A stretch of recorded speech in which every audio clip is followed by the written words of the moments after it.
Hey friends, this is Angela from Art of Creation Homestead. You're in the kitchen with me again, and it's apple season.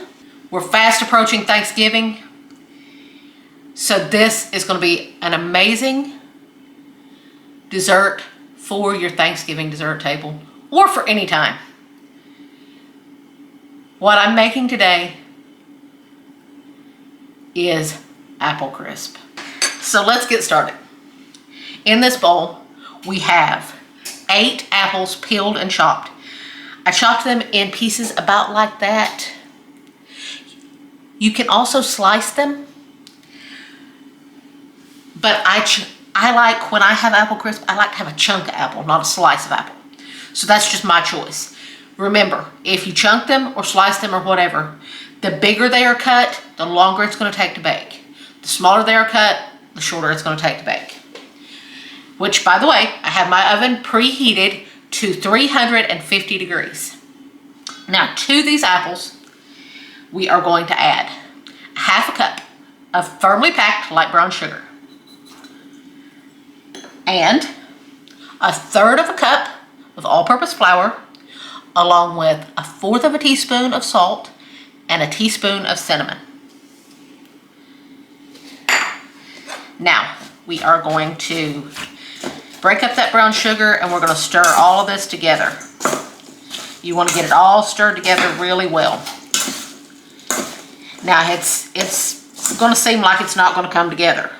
This is why you're doing this first before you do your crisp topping, is because you want this to sit and the apple juices to start breaking down your sugar, breaking down everything, and start making its sauce. Because what's apple crisp without that delicious sauce? It's nothing. So, see, now it's thoroughly mixed together. Now we are going to add 2 teaspoons, and you guys know that's roughly measured. I don't measure vanilla, of vanilla extract. That vanilla extract makes all the difference. You don't want to skip that step. It's going to make all the difference in your apple crisp. Now you want to make sure you stir that vanilla extract in. That's going to help start getting it moistened up. That's going to help to start drawing out those juices and start moistening everything up really nicely. And for the love of Mike, don't throw your apples everywhere like I'm doing. Now, you want to set this over to the side, and we're going to start on the crisp. So in this bowl, we have 1 cup of all-purpose flour, 1 cup of old-fashioned rolled oats, 1 cup of packed light brown sugar, and 1/4 teaspoon of salt. Now we're going to mix all that together. And I prefer with this to use the tools God gave me. You can use a spoon or whatever, but I choose to use my immaculately clean hands, because you get a much better mix on it if you use your hands. See, now that's all mixed together. Now we have 1 stick, which is 1/2 cup of ice cold butter. You want this cold, cold, cold. And I've got it cut into little cubes, about like that. You want this butter as cold as you can get it. Now you're going to take those hands, or you can use a pastry cutter if you don't like using your hands. You can use forks or a pastry cutter or anything like that. But I like using my hands. And you're going to toss those butter cubes around in your dry and get them all coated. And then you're going to take one of those butter cubes and you're going to smash it between your finger and thumb. And see, kind of smear it. Like you're making biscuits. And that's going to break it into chunks and even like little flakes. This will take a few minutes because the butter is so cold and so hard. It's going to take a few minutes. So I'll be right back when I have this all done.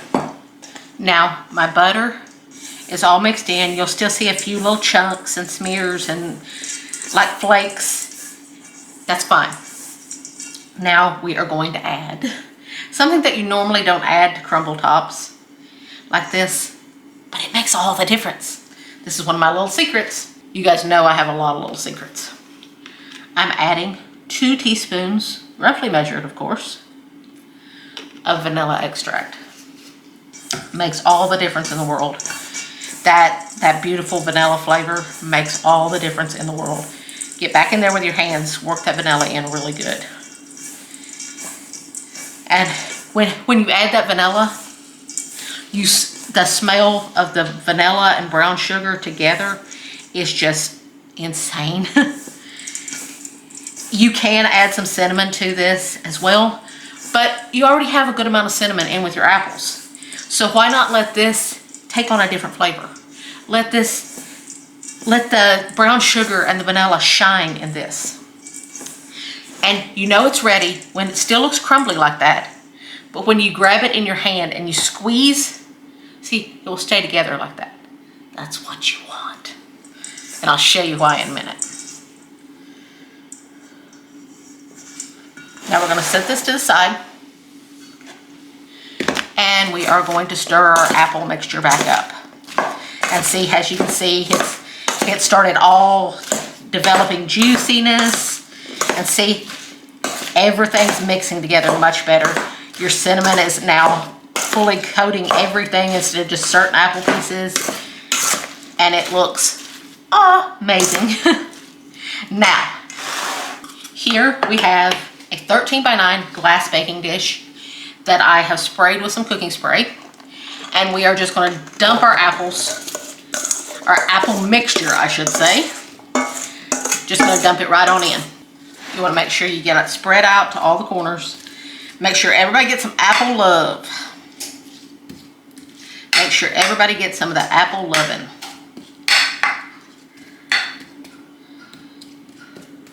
And now, we bring back in our crumb top.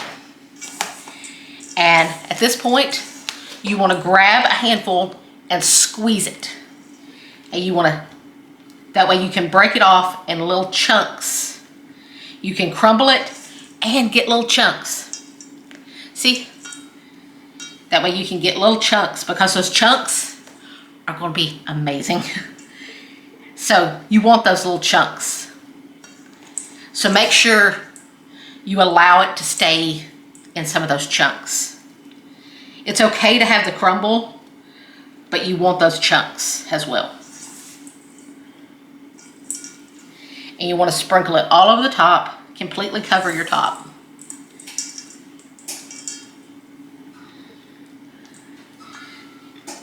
And don't worry if some of the chunks are kind of big. It's just going to be a yummy, yummy bite. This is, it smells amazing.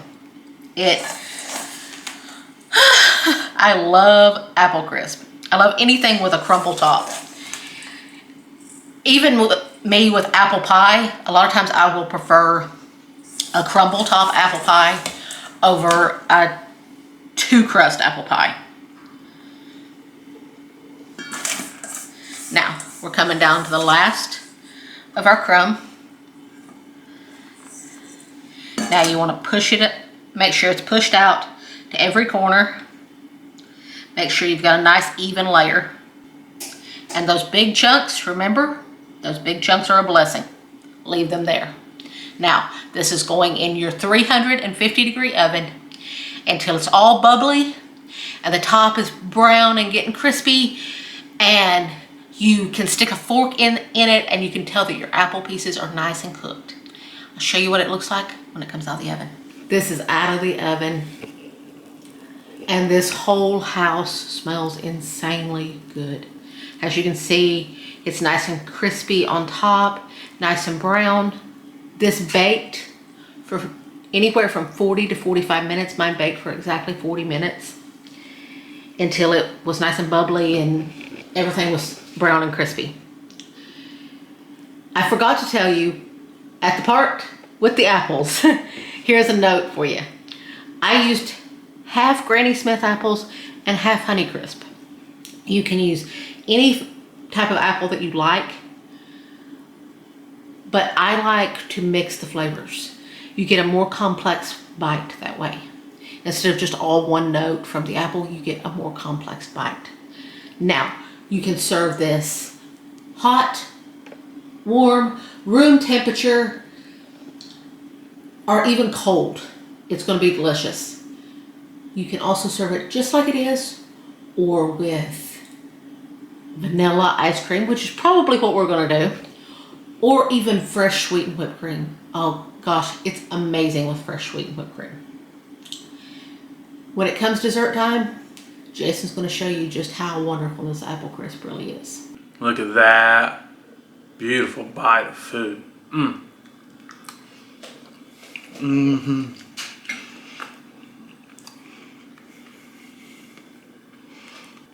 know, naturally, it's amazing.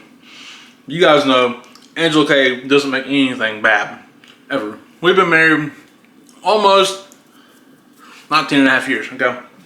And I've never ate a bad meal, and this is going to be no different. Never had a bad dish, and that she's made, right? So, again, a beautiful apple dish. A great way to use some apples. We happen to buy half a bushel of apples from the Peach Truck because, hey, Peach Truck brought some apples to us. So that was a great use of some of them. Beautiful dish, great fall dish, a great summer dish. I don't care. It's great anytime. Thank you all so much for watching. We do appreciate it. My name's Jason. Big brain over there is Angela Kay. This is our Creation Homestead. We love y'all. God bless you and goodbye.